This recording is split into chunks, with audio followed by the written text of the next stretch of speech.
Anywhere you say, anywhere you say, anywhere. Mbak. Halo, selamat pagi sahabat bonsai. Kembali lagi bersama saya Donawayan dalam channel Bonsai Elemen. Channel yang saya dedikasikan untuk sebuah edukasi bonsai dan juga membuat sebuah pola pikir yang berbeda. Bagaimana kita melihat sebuah pohon yang kita terapkan dalam seni bonsai itu sendiri. Akan ada banyak pertimbangan di sana karena saya melihat sebuah pohon di alam itu dengan sisi yang berbeda tentunya. Oh ya, jadi dalam kesempatan kali ini saya ingin menampilkan atau apa ya, uh, membuat sebuah tahapan bonsai waru ya. Ini adalah waru lokal, batangnya ini adalah waru lokal yang kemudian saya sisip atau saya sambung atau okulasi dengan teknik sisip dengan menggunakan jenis waru India. Akan tetapi India yang sudah bermutasi, yang mempunyai tulang daun merah dan juga pada tangkai yang merah. Ya, jadi ini adalah batang daripada waru lokal yang berjenis waru laut ya. Ada banyak sekali, ada ratusan jenis waru yang secara kita kasat mata memang agak sulit untuk mengidentifikasi jenis-jenis dari waru tersebut karena kemiripan daripada batang, kemiripan daripada pola daun, ataupun dari tulang-tulang daunnya, ataupun dari tekstur daunnya itu sangat apa ya, sangat sedikit sekali perbedaannya. Jadi ini adalah jenis waru laut ya. Ini saya ambil dulu di daerah Singaraja, di dekat pantai di Singaraja. Saya kurang tahu nama pantainya. Waktu itu saya pulang kampung ke rumah istri dan saya melihat sebuah pohon waru besar. Akan tetapi saya hanya mengambil cabang-cabangnya saja yang kemudian saya setek dan kemudian saya konsep membuat sebuah drama alam pohon grouping atau forest style ya, atau bergaya hutan ya. Dan kemudian saya sisip dengan menggunakan waru India mutasi tulang daunnya merah ataupun tangkainya merah. Kenapa disebut mutasi? Karena jadi seperti ini, kemungkinan ini adalah kesengajaan ataupun ketidaksengajaan. Ketika waru merah, jika kita melakukan sisipan seperti ini, kita umpamakan ini adalah waru merah ataupun waru India, akan tetapi kita sisip menggunakan jenis yang lain, mereka akan bermutasi. Mereka akan membuat sebuah genetik baru atau pertahanan hidup baru. Bagaimana mereka berkembang untuk ketahanan hidup. Jadi mereka akan menggabungkan dua gen ke dalam satu warna baru. Hal ini banyak terjadi di industri-industri pertanian guna untuk meningkatkan mungkin dari produk buah, mungkin dari bunga, atau ketahanan batang, ataupun kelebatan daun. Jadi pada umumnya pohon akan bermutasi seperti itu sahabat. Ya, jadi pohon ini saya setek kemungkinan 8 bulan yang lalu ya. Saya biarkan dulu berkembang, kemudian saya sisip dengan waru India mutasi merah ini sekitar kurang lebih 4 bulan yang lalu. Dan hasilnya sudah panjang-panjang seperti ini. Jadi sekarang kita akan melakukan penanganan lagi dan kemudian saya akan mengecek medianya. Karena sudah lumayan lama. Karena jenis waru sendiri memang agak boros. Jadi kita perlu memeriksa daripada perakaran. Jika penuh, kita perlu mempruningnya sedikit dan kemudian menambahkan media baru. Jadi ini ada sekitar 15 batang dari waru lokal, yang kemudian setiap batangnya itu saya sisipkan 2, 3, ataupun 4 daripada waru okulasinya atau waru India mutasinya. Jadi ada beberapa okulasi atau sisipan yang tidak berhasil, dan sisanya ya lumayan subur. Sekarang kita akan buang daunnya dulu, sambil memeriksa ketahanan atau kekuatan dari sisipannya dan juga mengecek daripada akarnya. Tidak menutup kemungkinan nanti saya akan menambahkan sambungan atau sisipan-sisipan baru agar lebih mendapatkan percabangan ke depannya lebih rapat ataupun lebih dinamis dalam sebuah konsep pohon grouping ataupun forest style ya. Oke sahabat.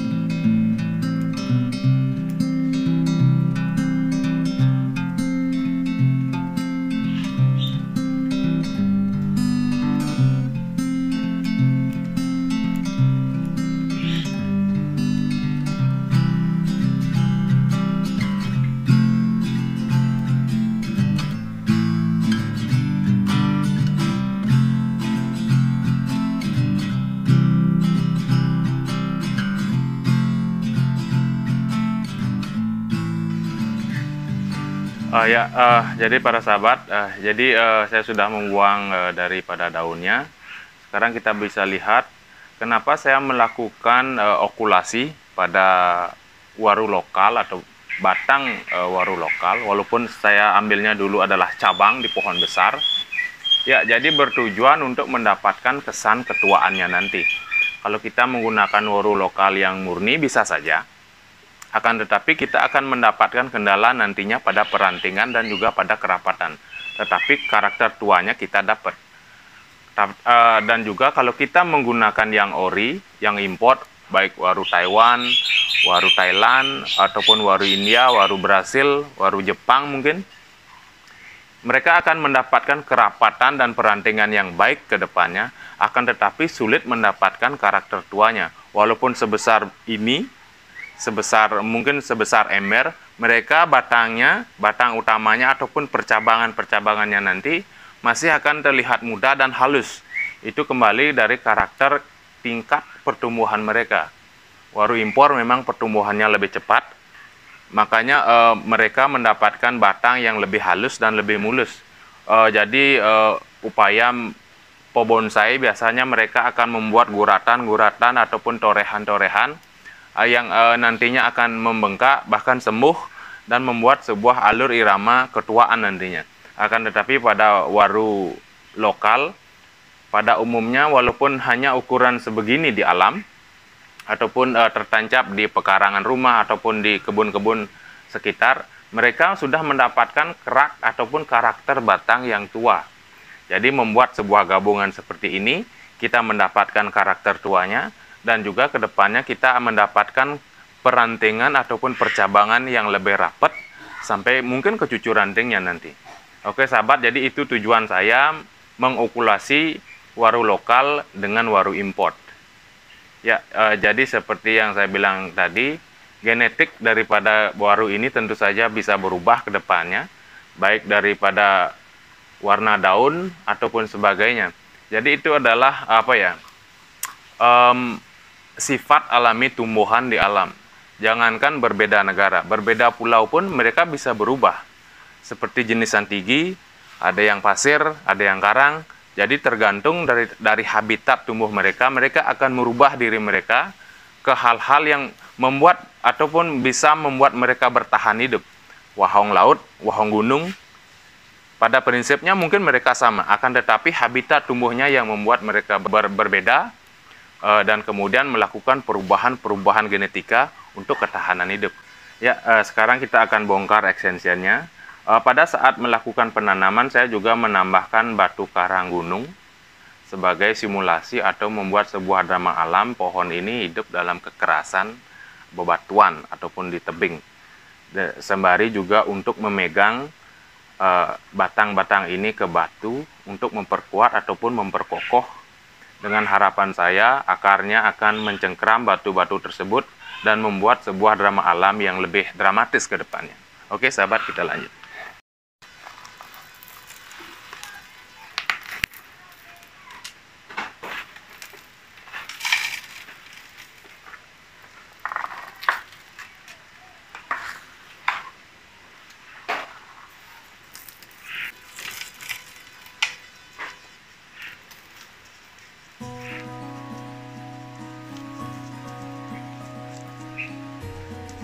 bisa dilihat akarnya sudah kelihatan penuh ya.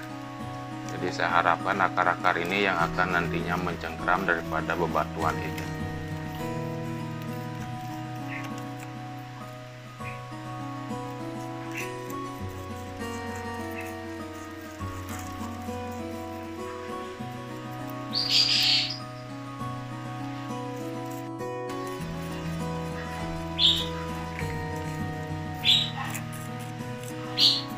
Sambil juga nantinya saya akan menambahkan media dan pupuk baru ya.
Oke, para sahabat, ya demikian tadi ya episode kita kali ini dalam melakukan pruning akar, peremajaan akar, dan juga melakukan wiring untuk pengarahan untuk pertama kalinya ya.